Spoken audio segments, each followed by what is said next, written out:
Hi everyone. So when I was first pitching this to Jake and he was telling me that there was going to be a Nottingham VideoBrains, he was telling me that the theme for the talks would be holidays. So I initially pitched on the basis of that because I've been reading a book called Atlas of Remote Islands, 50 Islands I've Not Visited and Never Will, by a woman called Judith Shalinsky. And it's a really great book and I encourage you all to read it, but in the book what she does is she paints pictures of tiny islands that she's found on her atlas. And she tells the histories and the stories of these tiny little remote places, and it kind of shows you that no matter how small a place or how remote a place, all of them have this really interesting history and culture to them. So my initial pitch, I was going to apply that to games. I was going to look at the games that I've played and where I've been to real places in games, and kind of just talk about them, just kind of talk about the experiences that I had.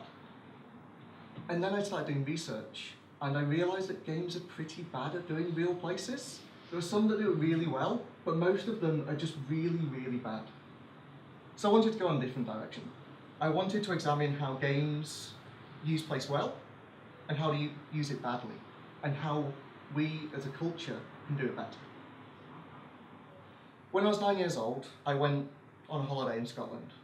We stayed with distant relatives in a small village whose name that I don't remember. We spent most of the time driving around Scotland in a Mondeo Deus Ex that was silver and my dad's, and we just visited like the usual places. We went to Edinburgh, we went to Glasgow, we visited countless lochs and hills, and yeah. But the place that I was most excited about was Stirling. So I've been playing Age of Empires 2 a lot. I've been playing it over and over, but we only had the demo. We got it from one computing magazine, and the only campaign that was on it was the William Wallace campaign. I played the same maps over and over, and the thing was, the first of the 7 levels that were in this campaign, the first maybe 4 or 5 were all tutorial levels. So there's only really 2 maps that you could play over and over, and Stirling was one of them. It was one of the first full missions that you could play. When we went to Stirling, we spent then Castle. I remember buying a tin soldier that I still have. But if you ask me now to paint an image of Stirling, if you asked me to draw a map of what the place was like, I couldn't tell you. If you asked me to draw a map of the Age of Empires level, I probably could. So that's kind of the point of my talk. The games allow us to explore places in ways that other forms can't, and allow us to experience them in different ways. So before I get into it, I kind of want to roll back and talk about what place means to me. So for my job, I work for a charity and I work in places and communities. I work to support people trying to build and strengthen communities that they live in. Some of that is through helping them find grant funding, some of that is through supporting them to market themselves or build projects. It was a thing that I never expected to do. At university I did a film degree, and I always imagined that I'd go into media. And somehow I landed in this community development role that's just totally alien to that. And working intensely made me realise how important places are. It made me realise how interesting it is to actually learn about a place and spend time in it and learn its history and geography and politics. It's a thing that I'd already known inside, but it took working to really figure it out. When I was growing up, I always loved RPGs. And Jenny's going to hate me because I just use a generic term, but games like KOTOR and Fable and Jade Empire. And often, like when we talk about RPGs, when we talk about what they're like to play, we just kind of focus on this idea that you take on a character and that you play as this character, and we kind of, all the reviews and analysis is about taking on a role. But actually, for me, the best part about RPGs is that moment when you first enter a new place for the first time. You arrive in this place and there are all these buildings arrayed in front of you, and there are all these new people to meet and this new culture to experience and all these new problems and possibilities that you're going to find and sort your way through. You know that in a few hours you'll know the fastest route from the waterfront to the inn. You'll know about the evil mayor and his plans to quarantine the poor sector just to make the city better. And you'll know about the squabbles between this storekeeper and that one. But right now, it's all unknown and new. Now that having worked in community development, I know that there are problems with like this approach in RPGs where this one outsider comes in and fixes everything. Like, that is not how the real world works. I'm totally aware of that. But RPGs teach you the value of place, and they teach you the value of place when you're actually an engaged citizen, an engaged member of it, and that you can actually make change. And I think that they're very valuable because of that. But they don't necessarily talk about real places. It's the first time I've been back here in a long while. Beeswing, Dumfriesshire, Scotland, nestled on the lake of Loch Arthur. I'm filled with that mix of nostalgia and love and hopelessness that's common with people visiting their hometown. I spent the last few days meeting old friends and neighbours and people who've always lived here and the people that I've left behind. They all have their problems. They have their hopes, their dreams, their fears.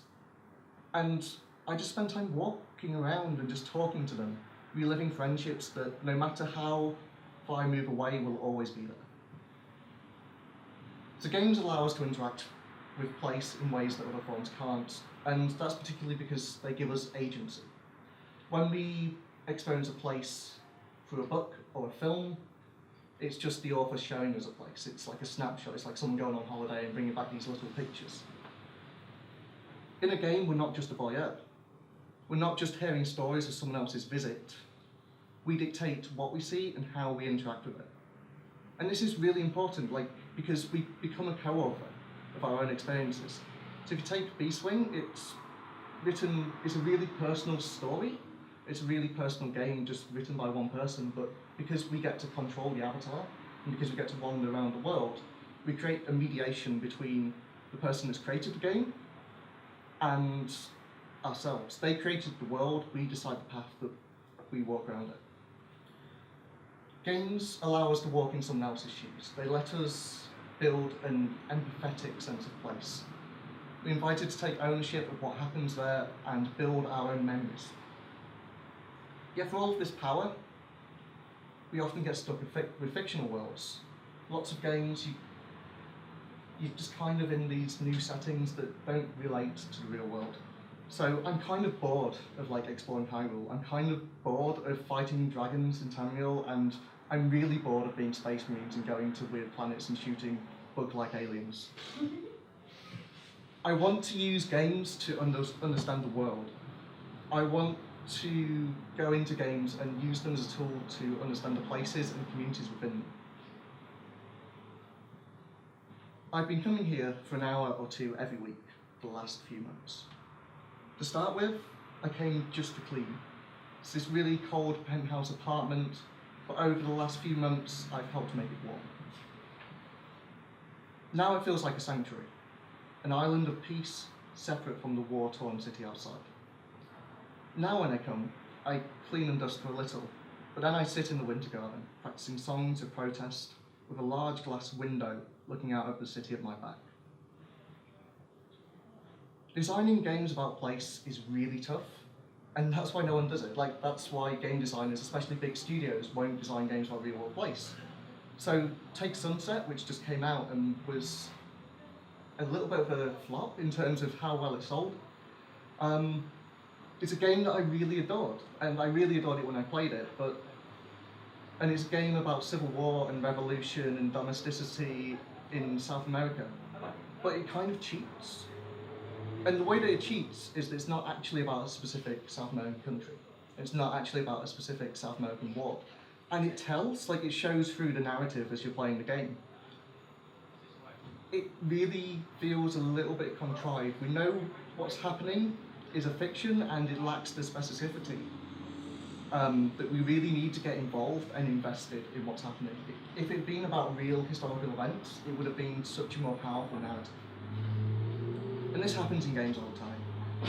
So if you took a game like Far Cry 2, everyone talks about how great it is that it's set in Africa and how it allows you to explore a place and it's almost like a travel sort of game.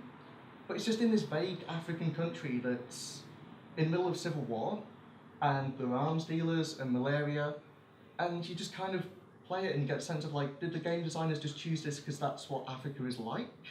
Like Africa is full of poverty and that's how we know it? It's kind of cowardice. Like, it feels like they've not set it in a particular country or time because they don't want to be culturally insensitive. But by just stereotyping and setting it in this vague African country, it feels like it becomes culturally insensitive. And another issue is places often just used like a set. Like, they don't care what the place is, they don't care what it's like to live there, they just want it to evoke a certain feel, or they want it to look good. And it kind of feels like when it comes to AAA games, like they develop back to front. Like they kind of go, we want to deal with these issues. What's a place that allows us to do that? So if you took like the first Assassin's Creed game, it's set in Crusader states, and the reason it's set there, it just kind of feels like they want a conspiracy game in the Middle Ages. So they go, what allows us to do that? And they go to Knights Templar. So you visit Jerusalem, you visit Acre, and you visit Damascus, and you don't really get a sense of what it's like to be there. Even though you get to run on the rooftops and mingle with the crowds, you don't really learn anything about the place. And it's not that vagueness is always bad. So you take Papers, Please, and it uses this sort of vague Soviet, Eastern European setting, but it does it purposefully. Because it wants to be about that period of history generally, and it wants to be about Soviet states generally. But it also does what a lot of dystopian fiction does. So if you take films like Brazil, they're never set in specific countries. They could be set in England, they could be set in a South American state. It's just vaguely in the future. So Papers, Please is in this vague Eastern European state, and it uses it to talk about conditions then, but it also allows it to talk about 21st century surveillance and how that is affecting our lives now. So why the games struggle to do place? And I guess one of the main issues is this issue of player agency.